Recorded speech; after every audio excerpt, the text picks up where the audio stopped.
नमस्कार दोस्तों, स्वागत है आपका अपने चैनल मिस्टर एसबी क्लच पर। जी हाँ दोस्तों, आइए आज के आउटसोर्सिंग कच्चे क्रम से जुड़ी कुछ खबरों को जल्दी से जान लेते हैं कहाँ से क्या खबर आई है। तो सबसे पहली खबर दोस्तों ले लेते हैं यहाँ पर आज महेंद्रगढ़ भास्कर से। जन स्वास्थ्य विभाग में नियुक्त कौशल निगम कर्मचारियों को 5 माह से नहीं मिला है वेतन। जी हाँ, कर्मचारियों ने बैठक में वेतन की मांग को लेकर जताया है रोष। तो दोस्तों जन स्वास्थ्य विभाग में कौशल के तहत दोस्तों लगे जो कर्मचारी हैं, इन्होंने यहाँ पर प्रदर्शन करते हुए 5 महीने की सैलरी दिए जाने की मांग की है। बताया गया है यहाँ पर फरवरी, मार्च, अप्रैल, मई और जून का वेतन दोस्तों इनका रोका गया है और कर्मचारी यहाँ पर मौखिक रूप से और लिखित रूप से दोनों तरह से ही यहाँ पर अपने अधिकारियों को अवगत करवा चुके हैं, लेकिन कोई ध्यान नहीं दिया जा रहा है इनकी मांग पर और ये आर्थिक रूप से परेशान चल रहे हैं। बता दें दोस्तों आप लोगों को कुछ ना कुछ जिम्मेदारी तो कौशल रोजगार निगम की भी बनती है, क्योंकि ये कर्मचारी तो कौशल रोजगार निगम के ही कहलाते हैं। तो कौशल रोजगार निगम को भी कोई ना कोई पत्राचार करना चाहिए विभाग के साथ। वही क्यों कर्मचारियों का जो है वेतन जारी नहीं किया जा रहा है, तो कौशल रोजगार निगम को कुछ ना कुछ जुर्माने का प्रावधान करना चाहिए। जिन अधिकारियों की वजह से या जिस भी कारण से दोस्तों इनका वेतनमान रुका हुआ है, तो कौशल रोजगार निगम को भी कुछ ना कुछ एक्शन लेना चाहिए, वरना इसका फायदा क्या है इनके लिए, तो ये सफेद हाथी बनकर रह गया है। आगे बढ़ते हैं, यहाँ पर देख लेते हैं चरखी दादरी भास्कर से। हरियाणा स्कूल शिक्षा परियोजना परिषद समाप्त न किए जाने को लेकर सौंपा है ज्ञापन। जी हाँ, जो वित्त विभाग ने लेटर जारी किया है स्कूल शिक्षा परियोजना परिषद के कर्मचारियों के जो बॉयलेज नियम है उसको समाप्त करने का, इससे कर्मचारियों में खासा रोष है और उसी दिन से यानी कि जो 16 तारीख को इस महीने की जो ये लेटर जारी किया था, तो उसके बाद से लगातार प्रदर्शन किए जा रहे हैं। इन्होंने यहाँ पर बताया कि सर्विस बॉयलेज के अंतर्गत कर्मचारियों के पे ग्रेड निर्धारित किए गए हैं। 5 साल में डीए व 10 साल में एचआरए आदि का लाभ दिया जाता है।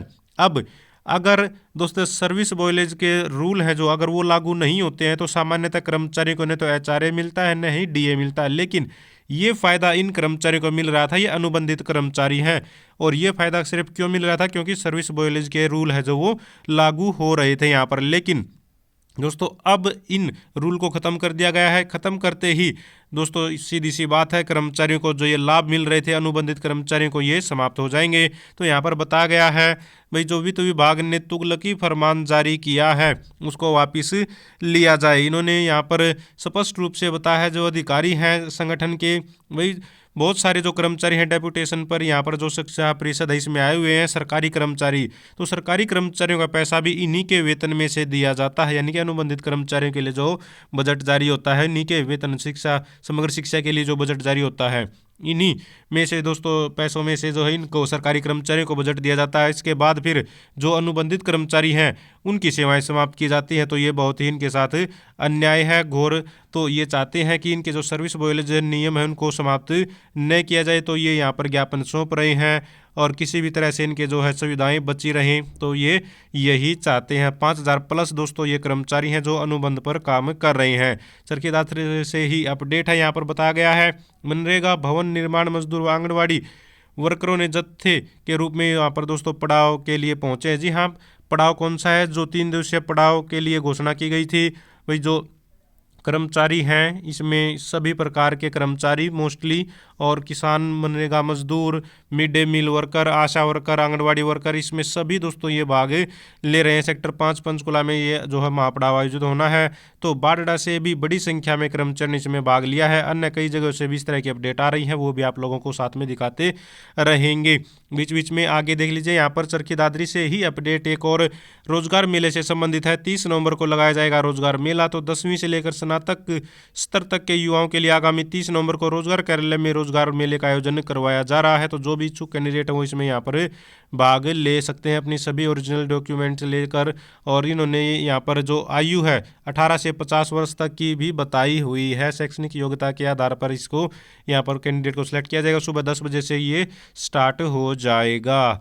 आगे बढ़ते हैं, देख लेते हैं पंचकुला से अपडेट है किसानों का महापड़ाव खत्म, सफाई कर्मचारियों का शुरू। जी हाँ, ग्रामीण सफाई कर्मचारियों की दोस्तों यहाँ पर ये बात हो रही है। ग्रामीण सफाई कर्मचारियों का 24 घंटे के लिए जो है पड़ाव यहाँ पर है। ठीक है, तो धरने पर बैठ गए हैं कर्मचारी और यहाँ पर जो है किसानों के महापड़ाव में भी बहुत सारे जो कर्मचारी संगठन वहाँ पर पहुँचे हुए थे। दूसरी तरफ यहीं से अपडेट मिल रही है कि जो वन मजदूर है वो भी दोस्तों अपनी आवाज़ यहाँ पर उठा रहे हैं और इन्होंने आरोप लगाया है कि विभाग में बड़ा घोटाला चल रहा है ईपीएफ के नाम पर। जी हाँ, कर्मचारियों का जो ईपीएफ है उसको काटा तो जा रहा है, लेकिन इनको दोस्तों उसकी सुविधाएं नहीं मिल रही है। ईएसआई का जो है पैसा तो काटा जा रहा है, लेकिन उनको उसका कार्ड जारी नहीं किया जा रहा है। तो इस चीज़ का फिर क्या फ़ायदा है भाई? पैसे तो कट रहे हैं, सीधी सी बात है। अब पैसे कटने के बावजूद भी यहाँ पर अगर सुविधाएं नहीं मिल रही है तो फिर जो कर्मचारियों के साथ ये अन्याय है। तो 4 से 5 हज़ार वर्कर दोस्तों काम कर रहे हैं, लेकिन सभी वर्कर को समय पर वेतन नहीं दिया जा रहा है। तो इन्होंने यहाँ पर वन मजदूरों ने भी अपनी आवाज़ उठाई है पहुंचकर पड़ाव में। तो बड़ी संख्या में यहाँ पर जो है कर्मचारियों ने इसमें बढ़ चढ़कर भाग लिया है। कुछ खबरें और देख लेते हैं, आगे यहाँ पर बढ़ते हैं। देख लीजिए, करनाल से अपडेट है। मनरेगा मजदूरों ने मांगों को लेकर किया है प्रदर्शन। तो यहाँ पर मांगों को लेकर बीडीपीओ कार्यालय में दोस्तों ये प्रदर्शन किया गया नीलो खेड़ी में। कर्मचारियों ने यहाँ पर बताया है कि भाई सरकार कानूनी रूप से तो रोजगार की गारंटी देती है 100 दिन की, लेकिन इनको कुछ दिन ही काम देकर दोस्तों जो है घर भेज दिया जाता है। इनको पूरा जो नियम है 100 दिन का रोजगार देने के उसको लागू नहीं किया जा रहा है। और कर्मचारियों के लिए जो अन्य नियम बने हुए हैं वही जो है, अगर काम नहीं दिया जाता तो इनको बता दिया जाएगा, या फिर कर्मचारी की मृत्यु पर जो है आर्थिक रूप से हेल्प करने का जो एक तरह से प्रावधान है वो उन सब को यहाँ पर पालन नहीं किया जा रहा है। तो कर्मचारियों ने यहाँ पर आवाज़ उठाई है अपनी मांगों को लेकर।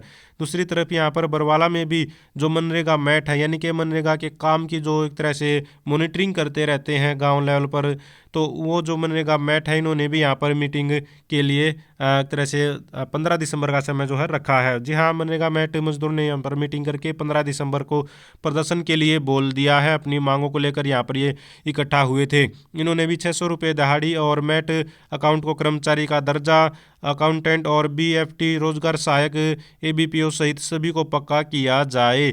तो एबीपीओ को भी पक्का करवाने की यहाँ पर ये मांग कर रहे हैं। मजदूर की मृत्यु पर 25 लाख रुपए का मुआवजा और सरकारी कर्मचारी के तौर पर इनको जो है एक नौकरी दी जाए, बीपीएल कार्ड बनवाए जाएं, 100 वर्ग गज के प्लाट एक तरह से इनको दिलवाए जाएं सरकार की तरफ से। तो इन सभी मांगों को लेकर मनरेगा मैटों ने भी आवाज़ उठाई है।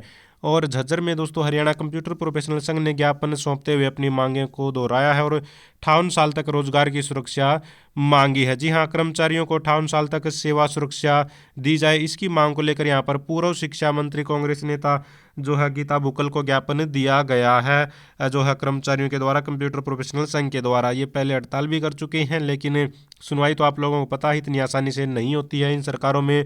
सरकारें पता नहीं बस ये सोचती हैं आंदोलनों को लंबा खींच दो तो सब अपने घर वापस चले जाएंगे, कब तक धरने पर बैठेंगे। तो कुछ इसी तरह का व्यवहार देखने में बहुत सारे जो है संगठनों के साथ, आंदोलनों के साथ मिलता है और आंदोलन को कमज़ोर कर दिया जाता है लंबे समय तक उसको खींच कर। तो कर्मचारी यहाँ पर रोजगार की सुरक्षा मांग रहे हैं।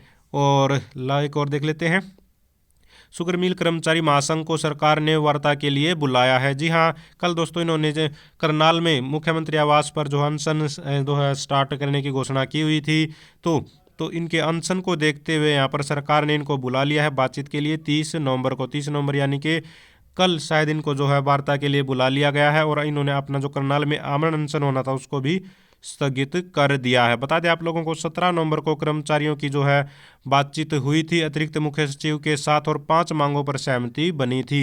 इनमें मृतक कर्मचारियों और दैनिक वेतनभोगी यानी कि डेली वेज कर्मचारियों के वारिसों को नौकरी देने से संबंधित थी और 7वें वेतन आयोग का लाभ 1 जनवरी 2016 से देना, अवकाश 180 दिनों से 300 दिन का करने जैसी मांग इनमें शामिल थी। तो इनको प्रदर्शन को, आमरण अनशन को देखते हुए इनको बातचीत के लिए बुला लिया गया है।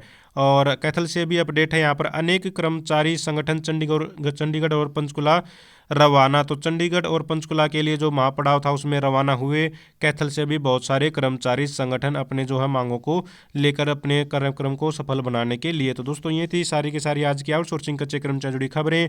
अगर आप भी चाहते हैं हरियाणा में एजुकेशन से रिलेटेड कच्चे कर्मचारी जुड़ी खबरें समय पर पाना तो चैनल को जरूर सब्सक्राइब करें, वीडियो को लाइक करें, दोस्तों के साथ शेयर करें। Thank you very much.